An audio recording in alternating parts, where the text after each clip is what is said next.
There's been a call of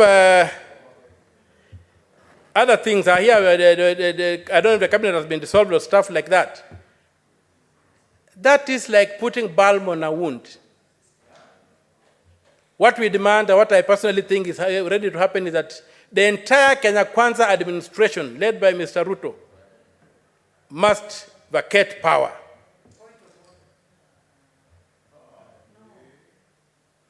The call that Ruto must go is not an idle call. It's a call whose time has come. It's a call whose time has come. Mr. Ruto told us that criminals were on the streets. He has not produced a single criminal. You cannot be told lies every day. Senator Omtata. Yes, Mr. Speaker. Just have your seat. I made myself very clear on how we are going to conduct ourselves during debate on this motion. Inasmuch as we suspended points of order, I said let us be responsible in the way we debate and let us be factual. You cannot call the president Mr. Ruto. This is not a Kamkunji. This is the Senate of the Republic of Kenya. Proceed. Okay, I can call him Dr. Ruto. And, President Ruto. I'm finishing. Dr. Ruto, His Excellency the President. Proceed.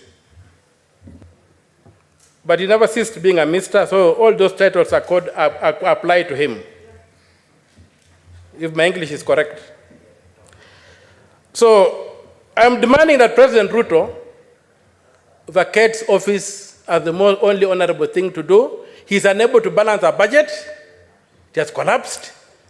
Everything around him is collapsing. So you cannot say that his juniors should bear the burden. The ball stops with him, and the call that President Ruto must go is a call that must be applied. And as they say, a fish begins rotting with the head. So, and among my people they say, a river does not flow higher than its source. And when you look at the sun, you must blink. Justice is crying out. Our children have died, something that has never happened in this country. The president has called them criminals. And the president cannot continue sitting in power when the children have died. And he said you do anything at whatever cost. When the Constitution says you can't do anything at whatever cost. So my call is to associate my voice with those who are saying that the president vacates office. There's no room for all these things we are doing here, and we start off with a new slate.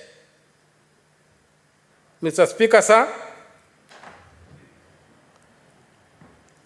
anything less than that will not avenge the blood that has been spilled on our streets. A street that is hallowed, a street that is recognized in the Constitution as an arena for engaging politically. As the arena whereby, when this institution fails, the people of Kenya invoke Article 1 and go to engage. When you desecrate such a venue, you don't do anything. There's not even a call that these things should be investigated. Instead, they're trying to say that we go and have dialogue to assuage, to see I don't know how to distort what is happening, to do whatever, to see how. I just look at these people like prison guards who are fighting for who becomes the chief warden. Then they learn that there's a prison break. So they all forget about what they were fighting for. They say the first thing we must do is to ensure that this prison is not destroyed. Because their business is the prison. Their business is to keep the people in the prison. So they are now coalescing, forgetting about the fight they were having, who becomes the chief warden. Now they are saying the prison must be kept intact. We are not going to allow that. This country has moved. The government that has to govern this country must govern by law. And, Mr. Speaker, sir, I reiterate my words that if really the president values this country, he should do the honorable thing, fall on his sword. President Ruto, fall on your sword and retain, if you have to retain in order. And retain in. Well, 1 minute, you wind up your thoughts, Senator Omtata. Just 1 minute. Mr. Speaker, thank you. What I was saying is that,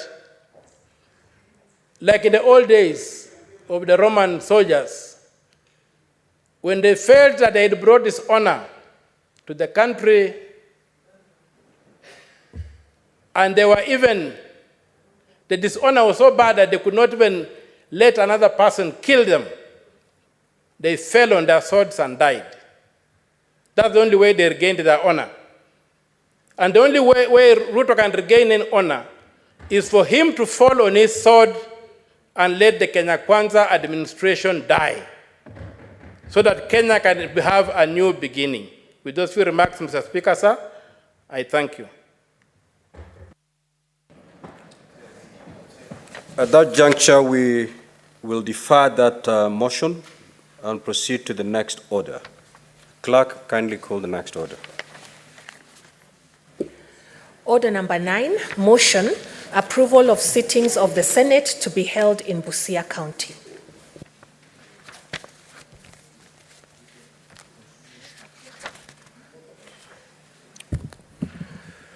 Senator Omtata, take your seat.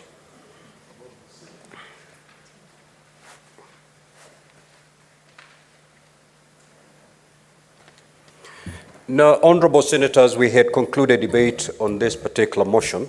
I will therefore proceed to put the question. They're aware that the Senate of Kenya is established under Article 93 of the Constitution